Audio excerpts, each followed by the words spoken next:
Hello and welcome back to the fourth and final installment to Road to Frozen Empire. We are only a couple of days away to the release of the new Ghostbusters Frozen Empire, and man, my excitement is just through the fucking roof right now. I am ecstatic. I cannot wait any longer for this movie to come out. I just need it to be here like right now, right in this moment, okay? I need this film right now. Do you hear me, damn it? Now, before all of you start commenting, Diego, why does this video don't have the exact same amount of clips from the movie like the other 3 videos? Well, unfortunately, when I was getting all the clips for this movie in particular, for some fucking reason, all of them just got corrupted. They're all shitty, the audio's fucking garbage. It's just a complete total shit show right now. So I just said, let me just look up some clips on YouTube. I pretty much just said, fuck it, I'm just gonna do it, doesn't go hard style. Now it's finally time to talk about Ghostbusters Afterlife, the official 3rd installment in the Ghostbusters series. No,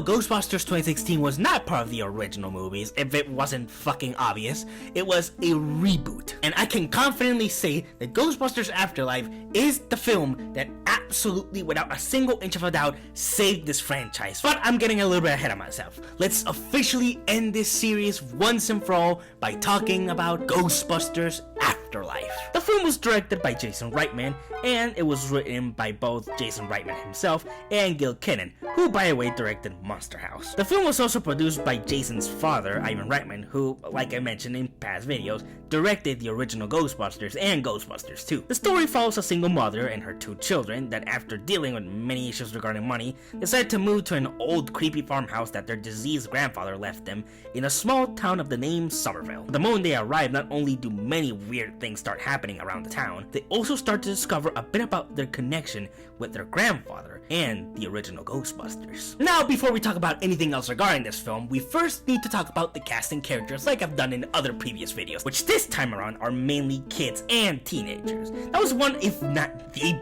biggest selling point of the film, is the fact that the main cast and the next generation of Ghostbusters would be these kids. And honestly, I think it's a pretty fucking cool idea if you ask me. These kids are absolutely fucking awesome. And this concept plays into something that goes back way back to my childhood when I first watched these movies growing up. I wanted to be a Ghostbusters when I was a kid. That shit to me means a lot in this film. It's almost made for me and like kids that also grew up with these films like around the mid-2000s. But now let's actually start talking about these kids. Starting off with Phoebe Spengler, played by McKenna Grace, who literally plays what would be Egon if he was a kid. She gives an incredible performance and is truly the heart of the film. She delivers a lot of clever lines throughout the film and also says some silly ass jokes that, even though they are pretty terrible, I can't help but love a good terrible joke or pun. What do you call a fish with no eyes? Her brother Trevor, played by Finn Wolfhard, is also pretty cool. I also do want to acknowledge the irony of Finn Wolfhard playing a Ghostbusters in an episode of Stranger Things, and now he's a real Ghostbusters in an actual Ghostbusters movie. I don't know, it's just one of those things that it just feels like very strange, but at the same time it fits so well. Like, I don't know how to explain it. It's one of those mysteries of the universe that just fits perfectly with this timeline. And while I do acknowledge that he's possibly the one character with not that much of a big arc, he's still very entertaining to watch. He also is the one that actually fixes up the Ecto-1, and to me, that's what really truly matters. There's also Podcast, played by Logan Kim, and no, that's not his real name. He just likes to call himself Podcast because he has a podcast. I know, it's super silly, and it's one of those things that it's so from an 80s, 90s movie. God damn it, I don't care. I think it's still pretty fucking funny. So what's your podcast about? Mostly mysteries and the unknown, conspiracy theories, the occasional restaurant review. Maybe I could check it out sometime. Really? Yeah. The show really finds its voice on episode 46. Okay. He's the only friend that Phoebe makes at Somerville. This kid is incredible. He's a phenomenal comedic relief that actually has a lot of great comedic timing. And his relationship and dynamic with Phoebe is absolutely spectacular to watch. This duo, Phoebe and Podcast, is perfect duo. Amazing duo. I want to see more of it in Frozen Empire. Tell me a joke or something. A joke? Mm-hmm. What do you call a dead polar bear? Anything you want. I can't hear you now.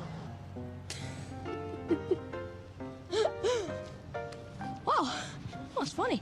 And then there's Lucky, who is another really fun character. Now, unfortunately, she doesn't get to do a lot in this film, which is one of my other hopes for Frozen Empire. I hope that she gets a bigger role in the next film, but what she does get here is still pretty good, and her dynamic with Finn Wolfhard is actually kinda nice and sweet. This cast of kids and teens just worked so perfectly for this film. And that's not all, there's still a bunch of other people in this cast. Carrie Coon is absolutely great, and she also has a lot of great funny lines in here. There's also Paul Rudd as Mr. Grubison, the summer school teacher of these kids. He is super fucking funny in this. Just the fact that the character's name is Gruberson is just fucking enough for me to always get a giggle out of me. Annie Potts gets a tiny cameo here, and it's fucking phenomenal. I love her. And of course, obviously, the OGs came back for this, baby. And boy, let me tell you, to see them again in the jumpsuits, fucking chef's kiss. Light him up. Man, I love that sound. Man, I just wish I could talk more about this cast, but I just know that if I just keep gushing about this cast, I'm never gonna stop. This is gonna fucking be 8-hour long video. So it's finally time to move on and actually start talking about the script of the film, which I gotta say that I was pretty surprised on how well the script works. There's a few things here and there that I would personally change, but I'll get into those things in a bit. First off, I really do love that this film at first starts as a non-Ghostbusters film. Now, of course, there's that really creepy and eerie intro with Egon where they don't show his face, but you know, clearly know it's him. But what I'm talking about is after that, the film really doesn't feel like it's a Ghostbusters film. It really just feels like a story about a family that is going through some troubled times and they're trying to get back on their feet. The Ghostbusters-y elements slowly start to incorporate themselves into the film in a natural progression. It all starts with like little things where Phoebe finds the PK meter, and then she finds the ghost trap, and then they discover the ecto and all these other things. It all has a natural and nice pace to it. It doesn't feel like, okay, now this thing, now this thing, now this thing, now this thing. No, it all feels totally natural. The way they also start to unveil this mystery behind the town is also really well done. It has a nice development to it. They start to discover all these tiny bits and pieces here and there, and then they finally discover that this is an elaborate plan of an ancient evil from another century.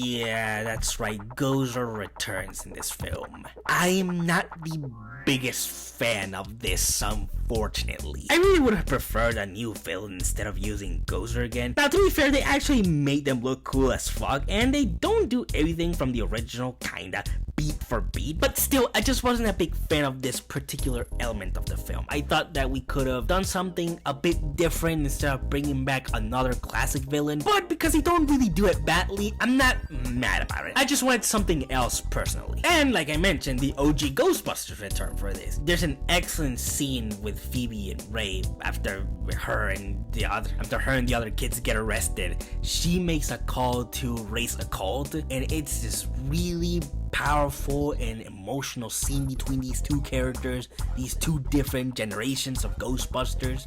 It's just a nice scene. And I really hope we get another scene with Ray and the other two Ghostbusters reunite. Hey, Flat Top!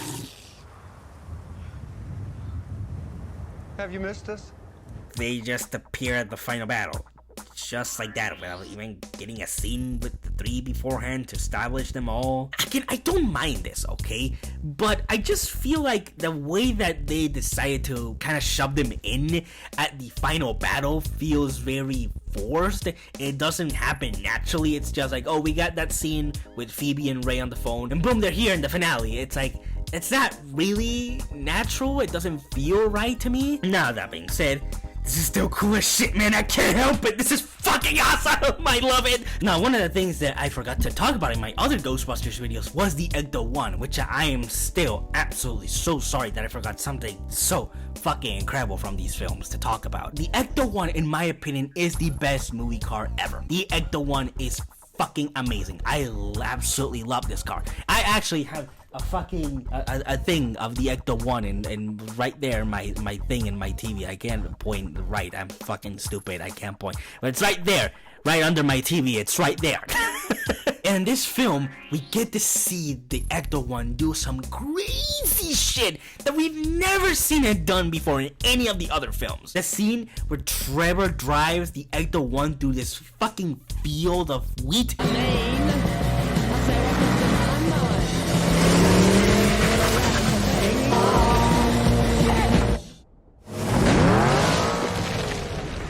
Boredom.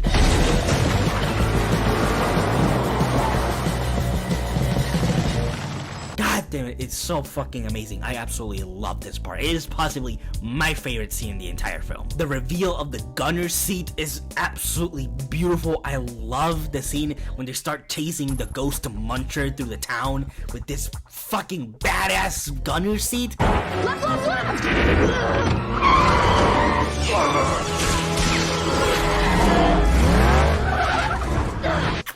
Chef's kiss. Chef's kiss everywhere. In that same scene, they drive by a fire hydrant that cleans all the dirt and piss and shit from the Ghostbusters logo on the side of the Ecto-1. Boy, when I saw that scene in theaters, I was smiling on the outside, but on the inside, I was like, let's fucking go! Okay, let me calm down for a bit. I'm getting a little bit too crazy here. But come on, man, can you really blame me? This shit is fucking awesome.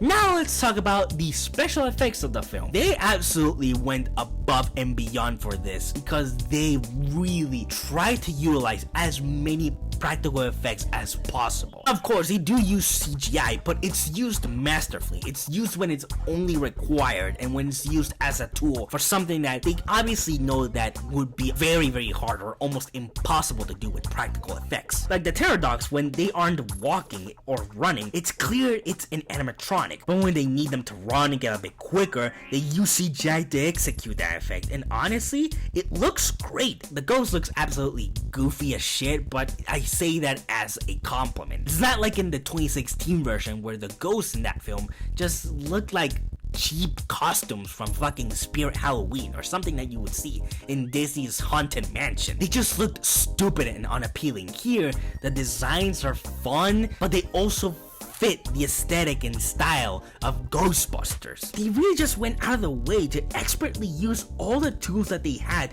to perfectly execute these effects, and boy did they nail it. And now, time to talk about the score and soundtrack of the film. Man, do I even need to talk to you about the score? Do I even need to tell you how good the score is? This score is just fucking perfect. It's absolute fucking perfection. The soundtrack is also pretty good, but the way that they were able to modernize the original score while maintaining the core of what made that score so special is just fucking beautiful. I love it, I love it, I love it.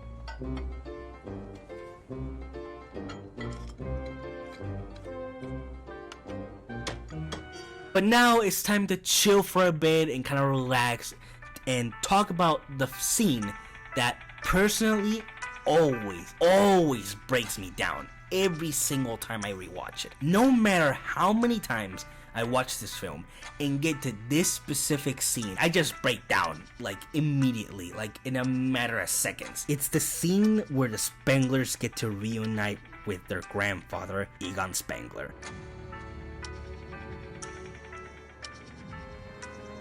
Now to explain this, I'm actually going to talk about something very personal. In 2020, my grandfather passed away. It was possibly the hardest and shittiest times of my life. It was fucking awful. I felt horrible this time period. Now the reason why this scene and this film in general means so much to me is because it all feels like this film was almost made for me. It's so strange because this film just had this odd like connection to my grandfather in a way that just felt like almost supernatural. For example, my grandfather's birthday is in November. My grandfather passed away on November 2020. The film came out on November 2021. And to top it all off, the film is about a family discovering their grandfather's legacy and ultimately getting closure. I remember watching this scene in theaters. I wasn't tearing up. I was fucking crying my eyes out. Do you have any idea what I would give and do so I could give my grandfather one last hug or to have one last few words with him? I would fucking do absolutely everything for that moment. And watching that scene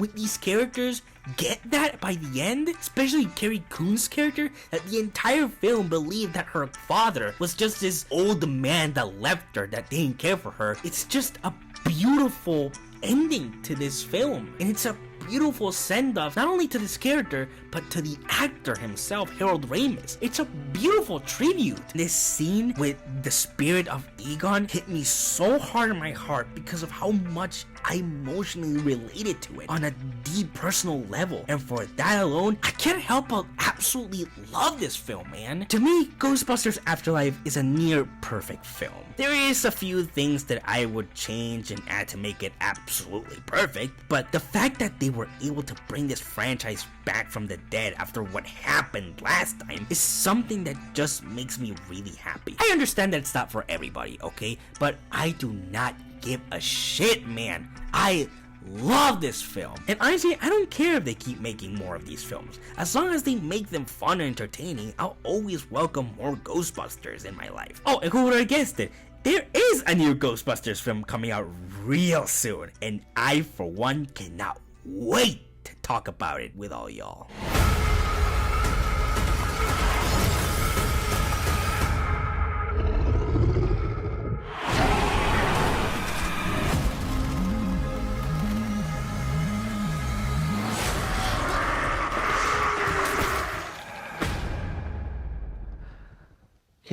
And we made it! We finally made it to the end of this amazing journey that Road to Frozen Empire was. This is probably the most time I've invested on a project for the channel, and it was all absolutely worth it. I had so much fun sharing my love for this series with everyone. Now I can finally take a break. Oh wait, first I need to talk about Dune Part 2. And Ghostbusters Frozen Empire when that comes out. And Kung Fu Panda 4. But thanks so much for watching. What are your feelings on Ghostbusters Afterlife? Do you love the film? Do you hate it? Or are you just kind of in the middle? Let me know down in the comments. I really want to know what you guys think. Don't forget to like the video if you enjoyed it. And like always, good day, good night, and stay safe.